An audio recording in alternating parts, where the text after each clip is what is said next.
a Cinelens kit that is sharp and has character for $1,000? The SMC Takumars.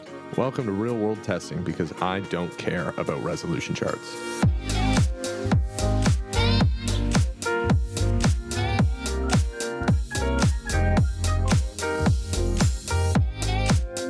So there are 4 lenses in my bag. The 28, the 35, the 55, and the 85. The 28 and the 35 are my favorites, but they're all really good. I love them. I shot a project on it recently. It was a lot of run and gun, a lot of outside in the woods. I loved the way the project turned out. Now, I wouldn't recommend the Takumars for run and gun shooting, but I loved the way they turned out. Remember, I also said the SMC Takumars, not the regular Takumars. The SMCs are better. They have more contrast, they are sharper, they have better color. The SMC stands for super multi-coated. Just an extra coating. I don't even know what it is. I just know that it makes it better. What's the focal length and image like? I know what you're probably thinking. f3.5. Well, here's the thing. Aperture doesn't matter. I have other lenses that open up to f2, and I'm still stopping down to f4 on them. Aperture doesn't matter, especially on these Takumars. They are fantastic, especially at f4. The 28 is super sharp at f3.5. I love it.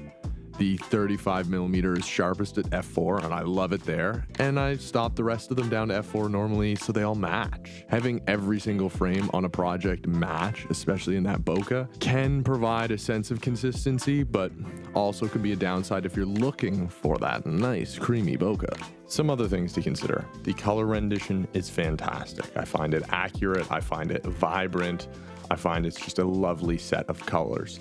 However, the 55mm has something called thorium dioxide in it. It's radioactive, so just don't sleep with it and you'll be fine. And once you're, 3 inches away from it, it's not noticeable when they use that little machine that detects radio waves or whatever.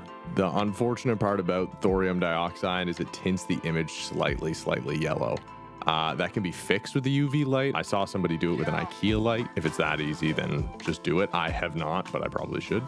I noticed in the project that I did shoot on it, there were some clips on the 55mm that were more tinted yellow. It was just a gentle shift of the color balance, and boom, everything was fine again. Do not get me started on the flares of these lenses.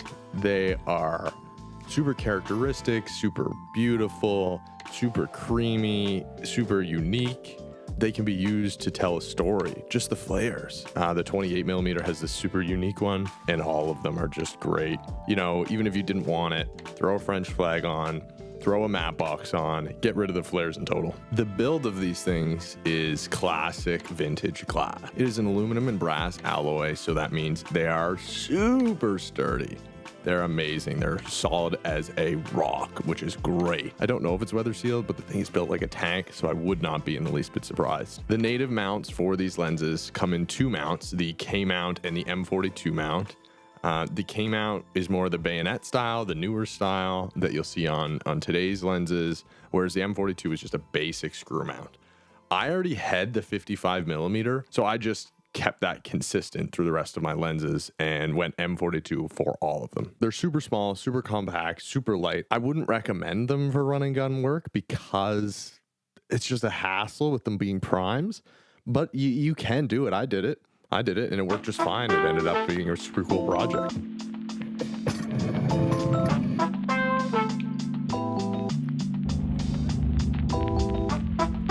Now to the focus wheels and aperture rings. Again, like the focus ring is great. It's great by itself, but the problem is it doesn't have a super large focus throw because these are photo lenses, right? They don't have that huge throw that a classic cine lens would.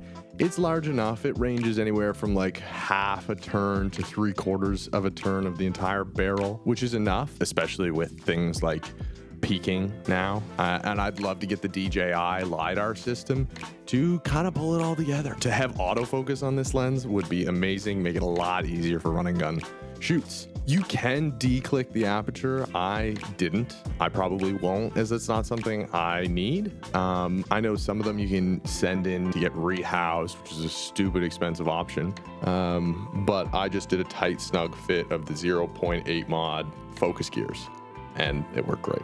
The 3D prints are also all the same outer diameter. So this way, when you're swapping lenses on a rig, or if you have a follow focus or a focus wheel, a wireless follow focus, it's easy swapping. Oh, jeez.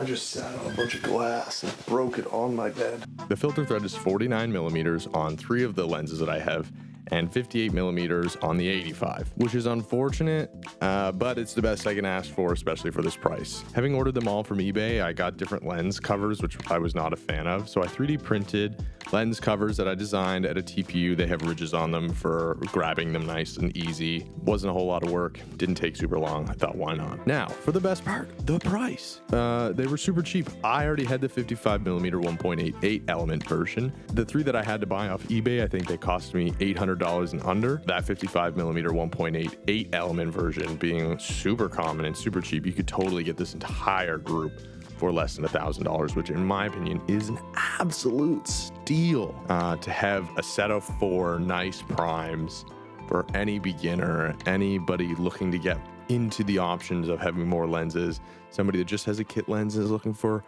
something else to try, the perfect combo. There are 2 lenses that I would like to add onto this, one being the 55 millimeter 7 element version, as it's got a super unique, super sought after look, and it's also rare, which makes it more expensive. I think it's around the $400 to $600 range, but very cool. And the second one is the 15 millimeter f3.5. It is a super wide. It's a very unique super wide, but it's very expensive. Being between $1,200 and $1,600 makes it the most expensive in the lineup, costing more than all 4 of these combined. I would like to get it someday, but with it being just kind of these fun lenses that I got, I don't know if it's an investment I'm going to make anytime soon. I don't care who you are. I don't care what you're going to use these for. These are such good lenses. They're so cheap. They're so small. They're lightweight. They're unique, they have character, they're sharp, they're fun to use. They're just great overall lenses. I recommend them to anybody who is looking to get a new set of lenses, especially somebody who's looking to get a new set of lenses and doesn't have a lot of money. These things are great. Whether it's corporate, travel, music, commercial, these lenses can do it all if they fit the project you're shooting. Just get them. It's not meant for it all, but it definitely can do it all. This was real world testing with Jordan. Hope you enjoyed. Tell me if you like this. Tell me if you want more of these. Tell me if this was horrible. Tell me if you hated it.